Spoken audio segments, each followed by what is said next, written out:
How's it going, ladies and gents? You're gonna have to forgive me if my voice drops sort of halfway through this. I was out until about 4 last night shouting at people, so that's why.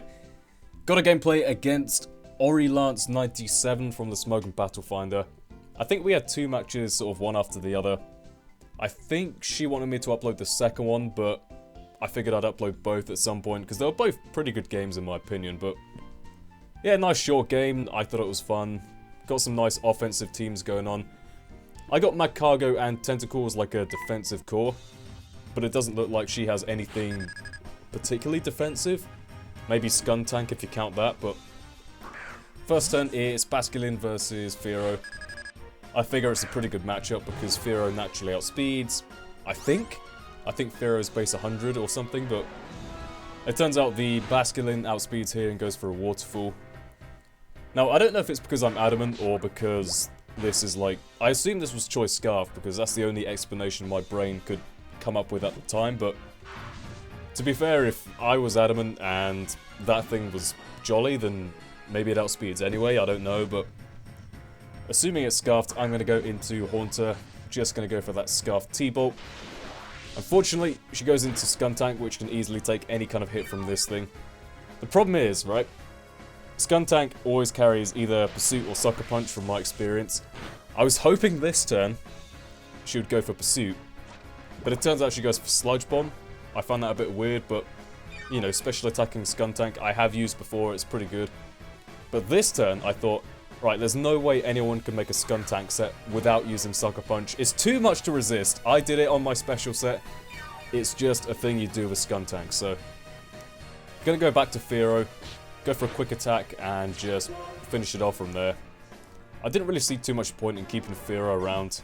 I don't think I have Roost, so I may as well just get the Skun Tank out of the way while I can. And the overall game plan here was basically, right, there's 2 Dark types on the other team. If I can get those out of the way, hopefully I can go for a sweep with my Mightyena. Oh wait, there's a Gabite. Defensive Gabite, I think, so I guess it does have some sort of defensive qualities to this team, but gonna make a switch into my Cargo just to take any hit from Tauros, maybe get a Flame Body, Hacks, Burn, don't know.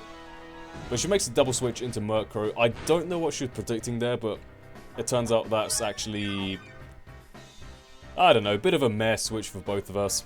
I lose my Air Balloon because I take a Dark Pulse. It turns out that is a specially attacking Murkrow, which I have considered. If you give it Sub, Dark Pulse, Mirror Move, and like Air Slash if it even gets that, I don't know.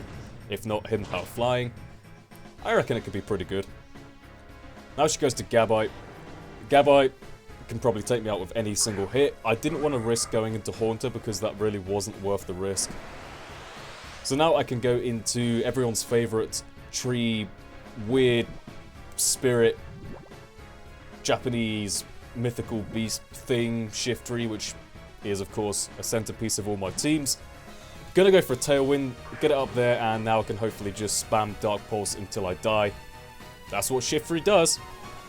Go for a Dark Pulse on the Murkrow, not gonna live it from there. Murkrow does actually wall Shiftry pretty well, like any Shiftry set, if it's at full HP and has like Eviolite, but yeah, that one was a more offensive one, so easily goes down to a Dark Pulse. In comes the Tauros. Tauros, I was very happy to get some extra damage on this thing before I inevitably die to whatever. Tauros is pretty bulky, it can take any single hit. Goes for a Rock Climb, that is going to easily take me out from there. Now the great thing is, the fact that I died on this turn here means I've got 1 turn left of Tailwind. So I can go to Grim, hopefully just go for a Crunch on whatever, and I was really hoping she'd stay in here, but it would be pretty stupid leaving anything in to die to a Mightyena. If anyone's seen my Mightyena sweep video, it is essentially just, you get 2 Moxie boosts and then you can hopefully go for a sweep from there. It's got a terrible move pool, but it's, you know, it's got that ability and it's got, you know, Dark is a reasonably good type for taking on most types, so it's pretty good. Got the priority Sucker Punch, got the Crunch, got the Sub, and the Me First, my friends, yes! I was really hoping she didn't go for Toxic, and it turns out she does go for another Dragon Claw. Had she gone for Earthquake, that would have been equally good because it would have been more powerful than my Stab Crunch, so... Gonna go for a Me First Dragon Claw, take it out from there, and get the Moxie boost. Next turn, I think all she has left is like Basculin, Tauros, and Gardevoir, and I'm really hoping I can take them all out from here. It depends on the sets of the... Like, Tauros is easy because Tauros doesn't get any priority, but really hoping that Basculin doesn't have Aqua Jet and Gardevoir doesn't have like Will-O-Wisp or something, so you know, let's see how it goes. In comes the Basculin. Now, the fact that I assumed it was Scarfed, it might be, might not be, but the fact I assume that means that I'm just going to go straight for a Sucker Punch, not fearing the Aqua Jet.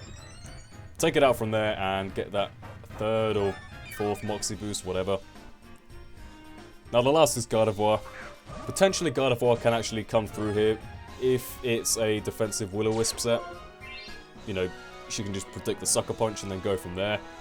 On the other hand, I took a look at the team and it looked like she needed some kind of special attacker, so I reckon this is going to be a Choice Scarf or Choice Spec set, so going to go for a Sucker Punch because it does naturally outspeed and take it out from there.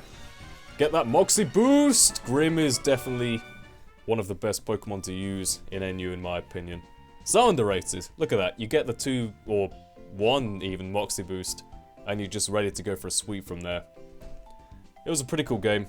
Quite a short game, but I think our next game probably is slightly better and I'll put that up sometime in the future, but hope you all enjoyed the match, and with that being said, I'll see you all next time.